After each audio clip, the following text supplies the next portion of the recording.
뇌졸중은 언젠가 나이 들면 생길 수도 있는 병이 아닙니다. 지금 이 순간에도 누군가는 멀쩡히 이야기하다가 갑자기 말이 흐려지고 한쪽 팔이 떨어지듯 힘이 빠지고 눈앞이 반쪽만 지워진 채로 바닥에 주저앉습니다. 더 무서운 건 그 장면이 영화처럼 길게 이어지지 않는다는 점입니다. 어떤 사람은 그 증상이 잠깐 나타났다 사라져서 내가 뭘 잘못 봤나? 하고 넘기고 그날 밤 그냥 잠이 들기도 합니다. 그리고 다음 날 아침 돌아오지 않는 마비와 함께 현실이 바뀝니다. 뇌는 한번 크게 손상되면 다른 장기처럼 깔끔하게 원래대로 돌아가는 방식이 잘 안 되는 경우가 많습니다. 그래서 뇌졸중에서 가장 비싼 건 치료비가 아니라 시간입니다. 오늘은 그 시간을 지키기 위해 뇌졸중의 전조증상이라는 말을 막연한 공포가 아니라 즉시 행동으로 바뀌는 신호로 바꿔보겠습니다. 단 저는 의사가 아니고 진단이나 치료를 대신할 수는 없습니다. 다만 많은 공신력 있는 자료에서 반복적으로 강조하는 공통된 경고 신호와 그 신호가 왔을 때 우리가 어떤 선택을 해야 하는지 현실적인 기준으로 정리해 드리겠습니다. 시작은 아주 평범한 장면입니다. 식탁에서 젓가락을 들고 있는데 갑자기 손에서 힘이 빠져 젓가락이 떨어집니다. 아유, 내가 왜 이러지 하며 웃어넘기려는데 말이 입안에서 꼬입니다. 가족이여, 방금 말 이상했어라고 하는 순간 당사자는 오히려 더 태연하게 굴 수 있습니다. 피곤해서 그래 아까 커피를 너무 마셨나 잠을 못 자서 그런가 같은 말로 상황을 덮습니다. 그런데 뇌졸중의 전조 증상은 대개 이런 식으로 나타납니다. 이질감이 크지 않게 어딘가 이상하지만 애매하게 그리고 때로는 금방 사라져서 더 위험하게요. 전조 증상이라는 말은 곧 뇌가 잠깐 멈칫했다가 운 좋게 다시 풀린 상황을 포함할 수 있습니다. 그래서 전조 증상은 괜찮아졌다의 신호가 아니라 다시 터질 수 있다의 신호로 이해하는 쪽이 안전합니다. 여기서 가장 중요한 오해를 하나 정리해야 합니다. 많은 분들이 뇌졸중 전조 증상이라고 하면 오래 지속되는 두통이나 만성, 어지럼, 며칠째 이어지는 피로감을 떠올립니다.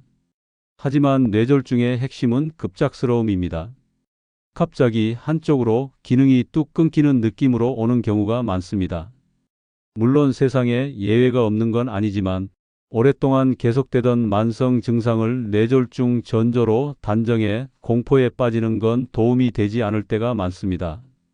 반대로 갑자기 시작된 신경학적 이상이 왔는데도 잠깐 괜찮아졌으니 괜찮겠지 하고 넘기는 것이 훨씬 더 위험합니다. 그러니 기준은 간단합니다. 오래 아팠느냐가 아니라 갑자기 시작했느냐입니다. 그리고 그 변화가 신경 기능에 해당하느냐입니다. 뇌는 우리 몸의 움직임, 감각, 언어, 시야, 균형을 지휘합니다. 뇌졸중의 전조 증상은 이 지휘가 어느 한 부분에서 갑자기 삐끗하는 형태로 나타나는 경우가 많습니다. 그럼 어떤 신호를 가장 먼저 떠올려야 할까요? 첫째는 얼굴입니다. 거울을 보거나 가족이 봤을 때 얼굴 한쪽이 예전처럼 움직이지 않거나 웃을 때 한쪽 입꼬리가 늦게 따라오거나 침이 한쪽으로 흐르는 느낌이 납니다. 둘째는 팔과 다리입니다.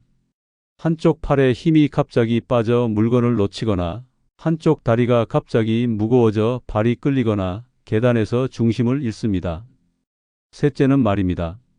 말이 갑자기 어눌해지거나 단어가 떠오르지 않는 정도를 넘어 문장이 매끄럽게 이어지지 않거나 상대의 말을 알아듣는 느낌이 갑자기 흐려집니다. 넷째는 눈과 시야입니다. 한쪽 눈이 갑자기 잘 안 보이거나 시야의 한쪽이 뚝 잘린 것처럼 느껴지거나 사물이 두 개로 겹쳐 보입니다. 다섯째는 균형입니다. 술을 마시지 않았는데도 갑자기 비틀거리고 똑바로 걷기 어렵고 몸이 한쪽으로 쏠립니다. 이런 것들은 공통점이 있습니다. 갑자기 오고 한쪽에 두드러지고 기능이 무너진다는 점입니다. 전조 증상의 함정은 왔다가 사라질 수 있다는 데 있습니다. 예를 들어 한쪽 팔이 갑자기 힘이 빠졌다가 몇 분 뒤 멀쩡해질 수 있습니다. 말이 잠깐 꼬였다가 다시 정상으로 돌아올 수 있습니다. 시야가 순간적으로 이상해졌다가 다시 선명해질 수도 있습니다. 이때 많은 분들이 안도합니다. 보셨죠? 괜찮아졌잖아요. 그런데 바로 그 안도가 위험의 문을 열 수 있습니다. 증상이 사라진다는 건 문제가 없었다는 뜻이 아니라 그 순간에는 다시 풀렸다는 뜻일 수 있습니다.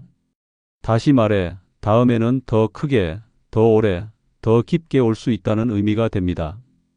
특히 위험 요인을 가진 사람일수록 그렇습니다.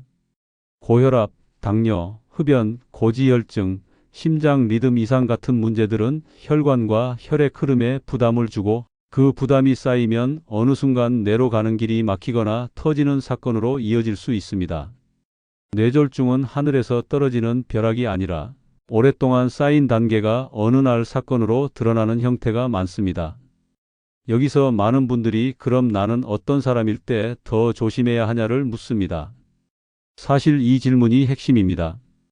아무 위험 요인도 없고 젊고 건강한 사람이 뇌졸중을 겪는 경우가 아예 없다고 말할 수는 없지만 확률의 게임에서 우리는 가능성이 커지는 조건을 알아야 합니다. 혈압이 높았던 적이 있거나 혈당이 경계선에 걸친 적이 있거나 콜레스테롤이 높다는 말을 들어본 적이 있거나 담배를 피우거나 술을 자주 많이 마시거나 체중이 늘어나고 운동이 줄어든 생활이 오래 이어졌다면 뇌졸중은 남의 일이기 어렵습니다. 특히 나이가 50을 넘어서면 같은 생활 습관의 충격이 혈관에 남기는 흔적이 더 커질 수 있습니다. 그래서 전조증상이라는 말이 무서운 게 아니라 전조증상을 대처 없이 넘기는 것이 무서운 겁니다. 그럼 전조증상이 왔을 때 우리는 무엇을 해야 할까요? 여기서부터는 머리로 아는 상식이 아니라 몸이 자동으로 움직이도록 만들어야 합니다. 첫 번째 원칙은 지켜보고 기다리지 않는다입니다. 뇌졸중은 외래 진료실에서 천천히 설명 듣고 검사 예약 잡을 질환이 아닙니다. 전조 증상이 의심되면 가능한 한 빨리 응급으로 평가가 가능한 곳으로 이동해야 합니다. 두 번째 원칙은 스스로 해결하려 하지 않는다입니다. 갑자기 이상해진 사람에게 뭔가를 먹이거나 손가락을 따거나 강하게 주무르거나 민간요법을 시도하는 행동은 도움이 되지 않을 가능성이 큽니다. 특히 삼킴 기능이 불안정해졌을 수 있는 상황에서 물이나 약을 억지로 먹이는 건 위험을 키울 수 있습니다. 세 번째 원칙은 시간을 기록한다입니다. 증상이 시작된 시각이 중요한 이유는 병원에서 판단해야 할 치료의 창이 시간과 연결되는 경우가 많기 때문입니다. 가족이 있다면 증상이 시작된 대략의 시각을 휴대전화에 메모해 두는 것만으로도 큰 도움이 됩니다. 많은 분들이 여기서 가장 흔하게 실수하는 행동이 있습니다. 조금 지나면 괜찮아질 수도 있으니 일단 눕혀두자입니다. 이 말이 얼마나 달콤한지 압니다. 병원에 가면 번거롭고 응급실은 기다려야 하고 혹시 별일 아닌데 괜히 소란을 피우는 것 같아 망설여집니다. 그런데 뇌졸중은 혹시 아니면 다행이라는 계산법으로 다루기엔 한번 놓쳤을 때의 대가가 너무 큽니다. 전조 증상은 특히 그렇습니다. 지금은 풀렸다는 것이 이제 안전하다를 보장하지 않기 때문에 그 순간을 놓치면 다음 사건이 더 크게 올 수 있습니다. 그러니 현실적인 기준을 하나만 기억하면 됩니다. 갑자기 시작된 얼굴, 팔, 말, 시야, 균형에 이상이 있었다면 그리고 그게 몇 분이라도 분명했다면 그냥 넘어갈 이유가 없습니다. 이쯤에서 시니어 건강연구소를 구독해 두시면 좋겠습니다. 이런 내용은 한번 듣고 끝이 아니라 위기 순간에 머릿속에서 자동으로 떠올라야 의미가 있습니다. 반복해서 들어야 몸이 기억합니다.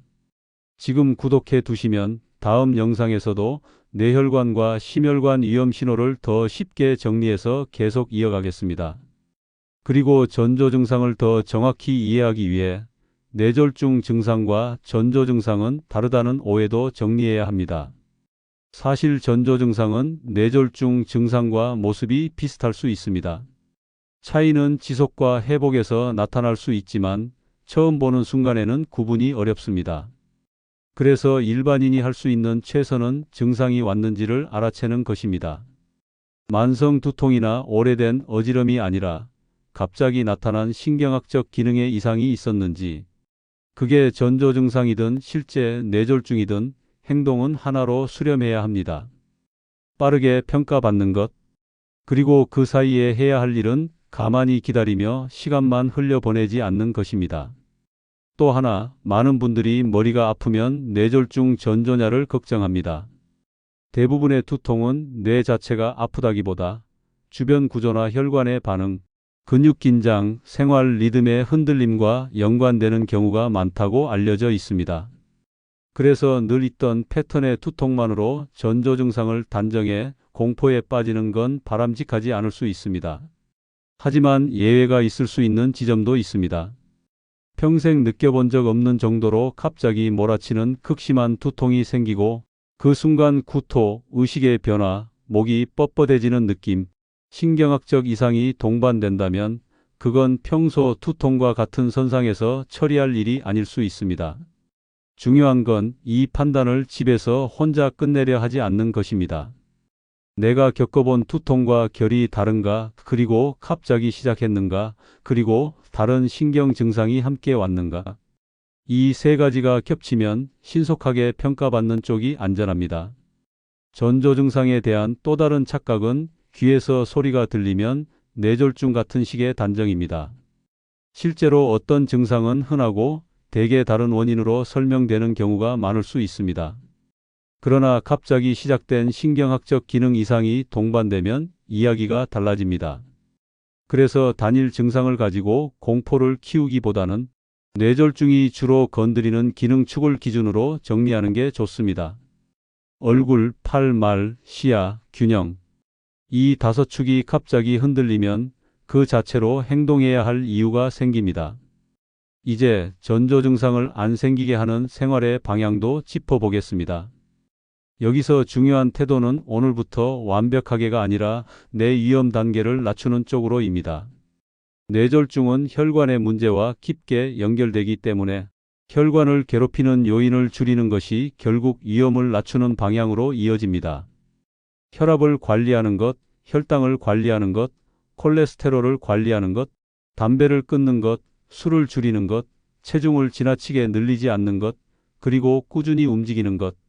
이런 말은 너무 흔해서 지겹게 들릴 수도 있습니다. 그런데 뇌졸중에서는 이 흔한 말이 가장 현실적인 방패가 되곤 합니다. 중요한 건 지금 내 상태를 모르고 사는 것이 가장 위험하다는 점입니다. 증상이 없더라도 혈압과 혈당은 높을 수 있고 콜레스테롤도 높을 수 있습니다. 몸이 조용하다고 안전한 게 아닙니다. 그래서 적어도 1년에 한 번 정도는 기본적인 수치들을 확인하고 문제가 있다면 생활과 의료적 관리의 방향을 함께 잡는 것이 도움이 될 수 있습니다.